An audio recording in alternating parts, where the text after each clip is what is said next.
we're at the restaurant, and I see him at a corner of my eye dragging this dead horse through the whole restaurant. They didn't stop once. And I thought, okay, something is going on. And he says to me, he says, knock, knock. I said, who's there? He said, interrupting cow. At which point I said, interrupting cow. And before I could finish, he said, moo. My primary concern was for my sister and her CDs. That was so riveting. I could have watched a full 45-minute episode on that. My primary concern was for my sister and her CDs. You scratched my CD, you know. I know, and I'm really sorry. You scratched it. You picked it up in clear daylight and you scratched it. You will never guess what the premise is for a brand new scary movie coming out this summer by the same people who made The Purge and Get Out. It is woke beyond woke, and I genuinely cannot believe that this is the real plot of a movie. I predicted that huge corporations would start backpedaling on caving into their progressive employees because of what's happening with Disney, and you know, as per usual, I was right. Netflix just put the smackdown on their far-left employees. The majority of your favorite celebrities just signed an open letter with Planned Parenthood, I'll tell you who.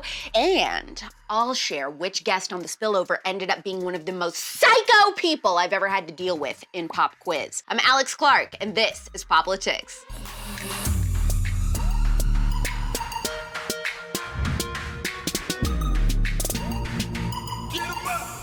You are not going to believe this. I seriously thought it was a joke. The same scary movie production house behind the Purge series, Get Out, Insidious, and Split is making a horror movie called They/Them. Yep, this is going where you think it's going. I'm not saying you're anti-gay, I'm saying you are gay. Ardor? You are gay. Ardor. Are gay. The movie from Blumhouse Productions is going to be set at an LGBTQ conversion camp where an unidentified killer begins killing teens one by one. The kids team up to protect each other not only from the killer, but the evil adults at the conversion camp who are trying to make them straight. Why is this premise going to be a real scary movie and not an SNL skit? You sound like a gay. Oh, and guess who is starring in this? Kevin Bacon as the camp director. I thought this was a party! Let's dance! Anna Chlumsky from Inventing Anna, Veep, and My Girl is also going to be in it. Hi, Anna. I just had some questions. I have a question. What are you wearing? You look poor. The movie will stream on Peacock in August. I mean, just how stereotyped are they gonna make these characters, you know? That's what I'm thinking. Like, I'm imagining one of the characters turning on the rest of their friends, and then when the killer is coming after their friends, them yelling, yes, and slay, like talking like RuPaul for absolutely no reason. I know art is subjective, but that is rubbish. Now, remember when I told you that huge corporations very soon were gonna be really freaked out by all the blowback that Disney has been getting for being openly woke? It looks like corporate wokeism may be dying because Netflix just epically stood up to their far-left progressive employees and said, yeah, we're not gonna take your bad attitudes or your demands any longer, and even said if they're offended by shows that they choose to air as a company, then those people can go work somewhere else. I have neither the time nor the inclination to explain myself to a man who rises and sleeps under the blanket of the very freedom that I provide, and then questions the manner in which I provide it.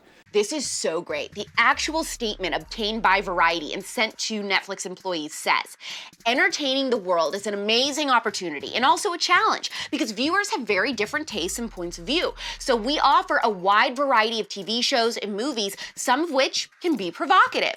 To help members make informed choices about what to watch, we offer ratings, content warnings, and easy-to-use parental controls.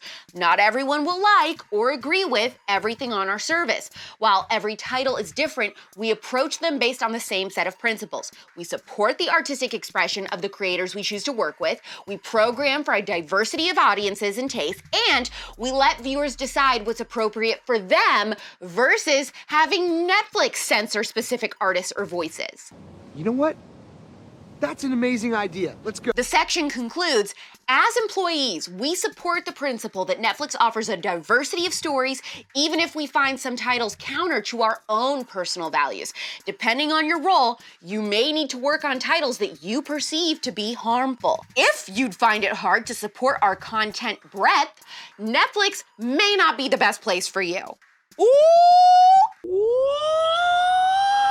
Maybe these brands are starting to realize that money is a bigger motivation than woke ideology. Disney and Netflix's stocks are plummeting. We gotta make ESG scores irrelevant. Are you ready to fight for what's right?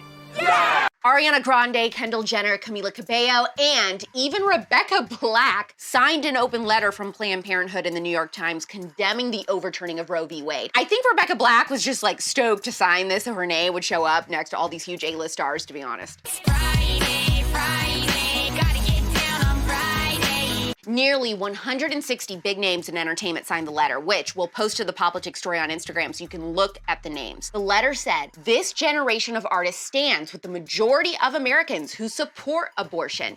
Dismantling Roe will go against the will of the 80% of Americans who want abortion to be legal and the nearly 1 in 4 women who will have one in their lifetime. You want me to bring the receipts? Do I need to bring the receipts, baby girl? Because I got receipts. We keep seeing this statement from pro-aborts that the majority of Americans want abortion to be legal. And technically, they're right. But when you break down that statistic, actually, the majority of Americans consider themselves to be pro-choice, yes, but with major restrictions and limits on abortion. 54% of voters think that it should be legal to get an abortion after the first 15 weeks. That is a minority, not a majority. Really? Yes, really. And actually, the reasons most give are for instances like rape and incest, or if the life of the mother is at risk. But when they find out that if the life of the mother is at risk, there's no need to purposefully kill that baby, a lot of them change their minds and then do consider themselves to be pro-life. Because a good doctor providing actual healthcare would do their best to save the baby and mom, even if that means having to have that baby early. The baby tragically may not survive, but if the life of the mother is at risk, the baby has to be delivered. It doesn't need to be dead to first deliver it. Purposely killing a human life is wrong. Write that down, write that down! In the instance of rape or even incest, pro-lifers care a lot about both of the people involved here, because in that case, the woman is an innocent victim and went through something truly horrific. We don't elevate, as pro-lifers, the baby's life to be above the mother or the mother's life to be above the baby's. We want to love and save them both. Pro-life centers can help mom get counseling and even supplies or clothes for her and baby if she chooses to raise it herself. The rapist is who is guilty in this scenario, and they should be punished to the fullest extent of the law, not the innocent baby. I think we all learned a lot. You guys can ask me anything, and I might pick your question to answer on Mondays. There's a link in the POPlitics bio for you to submit questions anytime. This is called Pop Quiz. Savannah from Germany, an international conservative, asked, was there ever a guest on the Spillover that you absolutely did not vibe with at all? Ha! Well, there is one guest, I will not say who, but they ended up being an absolute psychopath, like legit out of nowhere, was pissed about their episode even though they promoted it for weeks, had no issues. All of a sudden they said that I invited them on to sabotage them, and they had this whole theory, like actually crazy. And you know, I've always felt and strived to be the most respectful ever to my guests. I'm not inviting people on to do some sort of gotcha. Like, I invite people on and ask them questions about a very public story that they have gone public with previously. It has never been my intention to be anything but that with anyone that I've had on my show. And you know, there's always, I guess, just bound to be that one person who's beyond difficult and never happy. And that was that person. The look in her eyes. Psychopath. Maddie from Wisconsin asked, since covering pop culture is part of your job, how many hours a week would you say you spend watching TV shows, movies, or consuming media on your phone to stay up to date? Do you ever need a time to debrief? And if so, what do you do? You know, by the time I get home every day from filming shows and interviews and stuff like that for work, I am really emotionally spent and I just need a break. So that's when I try to cook dinner and then turn on a show or read a new book for a couple hours before I start writing the next day's episode of POPlitics. And I spend all hours a day that I am awake, consuming media and reading news and keeping up with what's trending. But even if that wasn't my job, I would do it anyways. I'm pretty tired. think I'll go home now. Taya from Utah said, if your budget all of a sudden went down, what is the first pleasure or luxury that you would get rid of? Probably cable, and then honestly eating out or something before I give up lashes or hair or anything like that. I am never gonna financially recover from this. Anna from Montana asked, what do you do to your hair to keep it so fabulous all the time? Well, thank you very much. I have hand-tied extensions, which make a night and day difference because my hair is so thin, but I also go and get a blowout once a week. That's why her hair is so big. It's full of secrets. Brittany from California asked, do you ever get shy to do funny stuff while filming POPlitics knowing that other people are watching you? I never get shy or embarrassed doing shows. It's probably to my detriment. I never have. I think that's why I'm good at this, because I just share every part of my life. But I do get absolutely terrified of public speaking. I really hate it, and I do it because I have to. But there is something nerve-wracking to me about seeing the people I'm talking to. Like right now, I don't see you. So if you're like making a face or you are, not laughing at a joke or something, I have no idea. In my own little world, everybody's happy, they love the show, and they think I'm hilarious. Bert, I got self-esteem falling out of my butt. Zoe from Maryland asked, hi Alex, my boyfriend has never given me a reason to think he's not loyal, but after looking through his phone, I found out that he invited a female coworker out for drinks. He assured me that she's just a coworker and friend, but he never told me about this, and I found out by my own means. Should I trust him, or is this a red flag?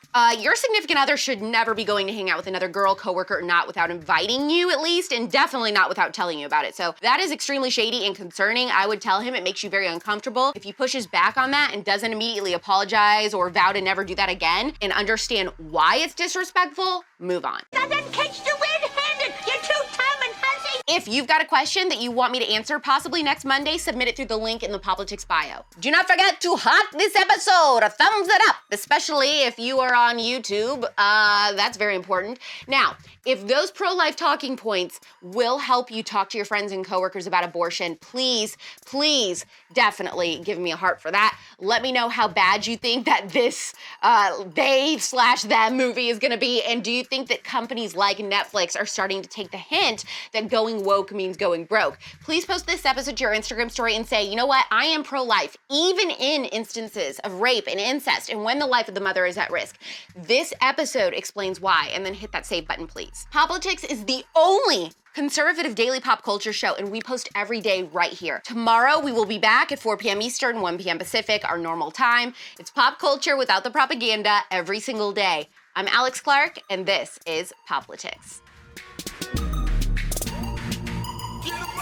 Clearly, POPlitics is best served visually, but you can also listen to POPlitics if you just want the audio. Subscribe to us anywhere you get your podcasts: Apple, Spotify, iHeart, TuneIn, and more. Also, make sure that if you are listening to the podcast version, you leave us a 5-star review. And don't forget, subscribe to POPlitics on YouTube.